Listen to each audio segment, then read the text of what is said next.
Hello guys, welcome back to flying मंदे।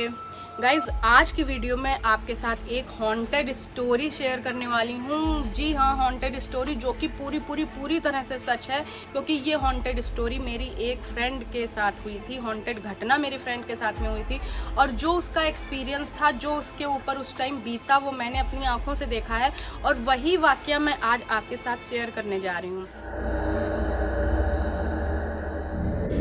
बात ये कुछ महीनों पहले की है ना, जब लॉकडाउन नहीं था। हुआ ये था कि हम सब लोग फ्रेंड्स अपने क्लास में बैठे हुए थे। हम लोग ग्रेजुएशन कर रहे थे, तो लास्ट ईयर की बात है। उस टाइम इतनी मैच्योरिटी आ जाती है कि हम लोग अपने फैसले खुद लेने लग जाते हैं। आप भी समझ सकते हो ये चीज़। तो हम सब बैठे हुए थे, आपस में बात कर रहे थे और बात किसकी हो रही थी? भूत प्रेतों की। तो इतने में मेरी फ्रेंड थी अंजलि, वो हम लोगों को हड़काती है, कहती क्या यार तुम लोग नॉनसेंस बातें कर रही हो, भूत प्रेत कुछ नहीं होते, इतनी बड़ी हो गई हो, ये सब बातें करती हो, अफवाहें फैलाती हो, क्या तुम लोग ऐसी बातें करती हो, मत करो ऐसी बातें। तो हम लोग चुप हो जाते हैं, लेकिन मेरे ही ग्रुप में से एक लड़की भड़क गई। उसका नाम था पंखुड़ी। तो वो पंखुड़ी क्या बोलती है, यार अंजलि तुम ज़्यादा मत बोलो, ये भूत प्रेत होते हैं, तुमने कभी एक्सपीरियंस नहीं किया इसलिए तुमको लगता है नहीं होते हैं, लेकिन हम लोगों को लगता है होते हैं, तो बस होते हैं। वो अंजलि भी भड़क गई एकदम से, दोनों का पारा एकदम ऊपर चढ़ गया। होता नहीं कि जैसे एकदम से दो लोग लड़ने लग जाए, बाकी बैठे ऐसे देख रहे हैं, हम लोग बैठे ऐसे देख रहे हैं कि अब क्या होगा, अब कौन क्या कहेगा। फिर इतने में पंखुड़ी कहती है, अच्छा ठीक है, एक चैलेंज करके दिखाओ। वो अंजलि भी कहती, कौन सा चैलेंज? कहती है पंखुड़ी, एक भूतिया स्टेशन है, वहाँ पे तुम जाकर अगर दिखा दो, अपनी सेल्फी एल्फी लेके दिखा दो, तो मैं मान लूँगी कि तुम बहुत डेयर हो और कुछ भी कर सकती हो, भूत उत नहीं होते हैं। लेकिन अगर तुम ऐसे नहीं कर पाई तो तुम 10,000 रुपये मुझे दोगी। अच्छा, स्कूल लाइफ में हम लोग हैं, कॉलेज लाइफ में हैं, तो 10,000 रुपये बड़ी रकम होती है ना। कोई जॉब तो कर नहीं रहे होते, मम्मी पापा से बताएंगे यार मैंने बेट लगाई है, 10,000 रुपये दो, पड़ेगा एक कंटाप खींच के। खैर, लेकिन अंजलि को ये लगता है कि यार भूत तो नहीं होते हैं, तो उसने बेट लगा ली पंखुड़ी से। अब बेट तो लगा ली, तो वो अंजलि क्या बोलती है कि पहले तुम बताओ कौन सा स्टेशन है, मैंने बेट लगा ली है, अगर मैं हार गई तो मैं तुमको 10,000 रुपये दे दूंगी। पंखुड़ी खुश। वो सोचती है कि यार मैंने तो इसके किस्से सुने अपने घर में, सबसे चाचा से, नानी से और बुआ फूफा सब ने बताया, मैं तो बड़ी हुई हूँ इस सब में, तो ये चीज़ तो गलत हो नहीं सकती है। ठीक है, बात वो बताती क्या है, वो बताती है, शहर का नाम मैं नहीं बता रही हूँ आपको, 2 शहरों के बीच में एक कस्बा पड़ता है, बहुत छोटा सा कस्बा, क्या एक विलेज सा है ना, एक विलेज पड़ता है, एकदम सुनसान सा छोटा सा विलेज है। वहाँ पे गाड़ियों का स्टॉपेज बहुत कम देर के लिए होता है। तो उसने बोला उस स्टेशन पे तुमको उतरना है, 1 मिनट रुकना है और अपनी, हर स्टेशन पे एक बोर्ड होता है ना नाम वाला, उस नाम के साथ में अपनी सेल्फी ले लेना है। मैं मान जाऊंगी कि तुम उस स्टेशन पे गए हो और मैं हार जाऊंगी। अंजलि तैयार, कहने लगी यार ये तो बड़ा इजी से है, और वहाँ से अच्छा इस स्टेशन की दूरी भी नहीं थी हम लोगों के कॉलेज से, मात्र 40 या 50 किलोमीटर थी।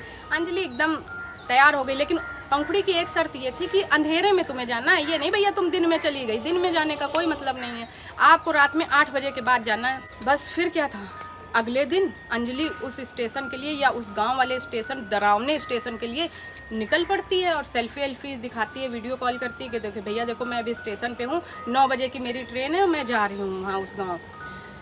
हम लोग भी, सब लोग देखते हैं, आश्चर्य में पड़ जाते हैं। पंखुड़ी भी सोचती है कि यार ऐसा ना हो कहीं ये कुछ मुसीबत में पड़ जाए और सारी बातें मेरे ऊपर हो जाए, तो उसको मना भी किया जाता है, लेकिन वो कहाँ सुनने वाली है। तो वो भैया निकल जाती है, 9 बजे बैठ जाती है ट्रेन में। बाई चांस ट्रेन लेट नहीं होती है, राइट टाइम होती है, और वो जा रही होती है। अब वो जब जा रही हो फ़ोन में टुकुर टुकुर टुकुर कुछ कर रही होती है, देखती है सब कुछ नॉर्मल, फिर एकदम से वो देखती है 9:40 पे वो स्टेशन आ जाता है। वो छोटा सा गांव, एकदम वीरान सा गांव उसको दिखता है। वो बाहर देखती है, खिड़की से देखती जाती है, उसको कुछ भी नहीं दिखता है। लेकिन थोड़ी देर में क्या होता है, सब आंटियाँ एकदम से उठी, जल्दी से सारी खिड़कियां बंद कर दी। वो जहाँ से झांक रही होती वो खिड़की भी बंद कर दी। वो कहती है अरे आंटी ये क्या कर रही हो, ये खिड़की क्यों बंद कर रही हो, क्या ये क्या बात है, दरवाजे बंद कर रही हो, खिड़की बंद कर रही हो, ऐसा क्यों कर रही हो। इसी बहस में वो स्टेशन तो गुजर जाता है, लेकिन वो आंटियाँ बताती हैं, कहती नहीं यहाँ पे आत्मा भटकती है, अगर खिड़की दरवाजे खुले होंगे तो वो गाड़ी के अंदर आ जाती है आत्मा। तो भाई अंजलि कस के हंस देती, कहती यार ये तो पंखुड़ी से भी ज़्यादा आंटियाँ तो एकदम, कहती नहीं नहीं आंटी ऐसा कुछ नहीं होता है।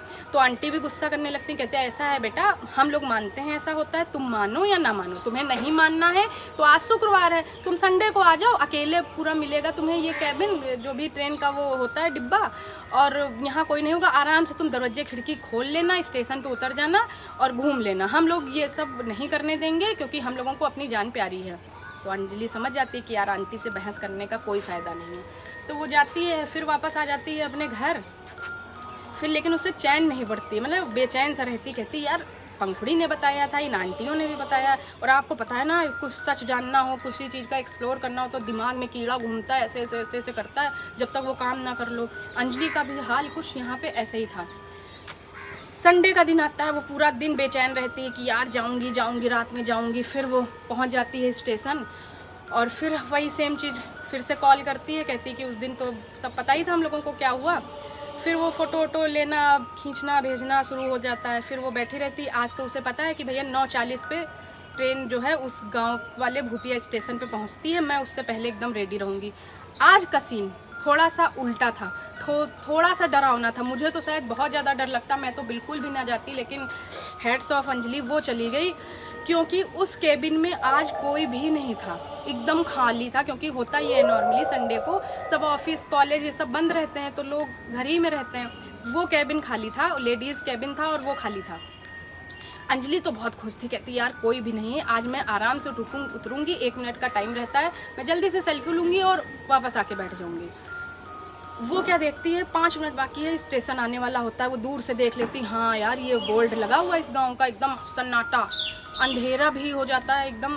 अब 9:30 बज चुका है, गांव का स्टेशन है, शायद लाइट भी नहीं आ रही होगी, तो एकदम अंधेरा पसरा हुआ होता है। झिंगुरों की आवाज़ आती है ट्रेन की, उधर सन्नाटे में चीरती हुई एक आवाज़ चली जाती, पी, ट्रेन के हॉर्न की। तो डरावना तो लग रहा था, लेकिन फिर भी अंजलि क्या करती है, उतरती है उस स्टेशन पे, उतरती है। लेकिन वो इधर उधर देखती है तो वहाँ पे बहुत ज़्यादा अंधेरा हुआ होता है। तो वो सोचती है यार मैं बोर्ड कहाँ ढूंढूंगी, तो वो ऐसे ही अंधेरे की सेल्फी ले लेती है और वापस आके ट्रेन में बैठ जाती है। अब इतना काम हो गया, ट्रेन में आ गई और उसको बड़ा बुरा लगता है कि यार मैंने इतनी मेहनत किया, इतना सब किया, मुझे तो कोई भूत नहीं दिखा, सब खिड़कियाँ भी खुली हैं, दरवाजे भी खुले हैं, वो आत्मा गई तो गई कहाँ। तो वो फिर से मोबाइल में अपने कुछ लग जाती है। अब मोबाइल में लग गई, फिर वो क्या करे, उसका टाइम पास नहीं हो रहा था। जस्ट 5 मिनट हुए, उसको लगा पीछे से किसी ने बुलाया, अंजलि, ऐसे धीरे से टोन आई। तो वो पीछे देखती है, कोई नहीं रहता है। फिर जैसे ही वो ऐसे देख के ऐसे आगे आती है तो वो देखती क्या है, साइड वाले मतलब कि ऐसे बड़ी सी सीट होती है, फिर एक पतली सी सीट होती, तो सामने वाली चेयर में एक आंटी बैठी होती हैं, अजीब सी सफ़ेद साड़ी में, बाल शायद आगे होते हैं लेकिन वो ध्यान नहीं देती। उसको लगता है शायद जब मैं अंधेरे में उतरी थी उस टाइम ये आंटी आके बैठ जाती हैं। फिर वो मोबाइल में देखती है, फिर उसको कुछ लगता है, फिर वो ऐसे देखती है, आंटी नहीं। अब वो ऐसे झांक रही है, ऐसे झांक रही है, कहीं आंटी नहीं। उसे बड़ा अजीब सा लगा, फिर ऐसे देखती है तो आंटी उसके बगल में। अब वो बड़ा सहम सी गई, उसके तो मुंह से आवाज़ नहीं निकल रही हैं। मेरे तो गूज़बम्स आ गए आपको सुनाने में ही। अब वो बहुत ज़्यादा डर गई। आंटी क्या बोल रही हैं, तुम मुझे ढूंढ रही थी? बस उनका ये बोलना है, अंजलि का बेहोश होना है। अगले स्टेशन में कैसे पता चला, क्या पता चला, जो नेक्स्ट सिटी था वहाँ के हॉस्पिटल में वो पाई गई और शायद जो टीटी वगैरह होते हैं उनको वहाँ पे कैबिन में बेहोश मिली थी। फिर जो कार्ड वगैरह होता है कॉलेज का और सब, इससे पता चला कि भाई वो ऐसा ऐसा हो गया है, वो हॉस्पिटल में है। फिर उसके पेरेंट्स वगैरह गए। तो इस कांड के बाद 1-2 महीने तक तो वो पूरी तरह से कॉलेज भी नहीं आई और बहुत ज़्यादा डरी हुई रही।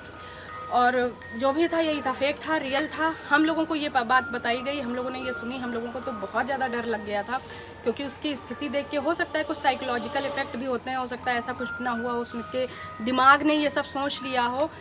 क्या था मुझे तो नहीं पता, लेकिन हाँ ऐसा कुछ हुआ। तो मेरी सलाह आप लोगों के लिए ये होगी कि ऐसा अगर कुछ है भी कहीं पे तो एक्सप्लोर करने की ज़रूरत क्या है यार, रिस्क क्यों लेना। तो आपको ये स्टोरी कैसी लगी, क्या आपको ये कहानी फेक लग रही है या आपको रियल लग रही है, कमेंट में ज़रूर बताइएगा। अगर आपने मुझे इंस्टाग्राम पे फॉलो नहीं किया है तो जल्दी से कर लो, ये मेरी आईडी है। और गाइज, अगर आपका भी कोई भी ऐसा हॉन्टेड एक्सपीरियंस है या आपके किसी खास का हॉन्टेड एक्सपीरियंस है तो मेरे साथ शेयर करना मत भूलिएगा। कमेंट में भी आप पोस्ट कर सकते हो या इंस्टाग्राम आईडी में डीएम जरूर कर दीजिएगा। मिलती हूँ आपसे अगली वीडियो में। Till then bye bye, take care.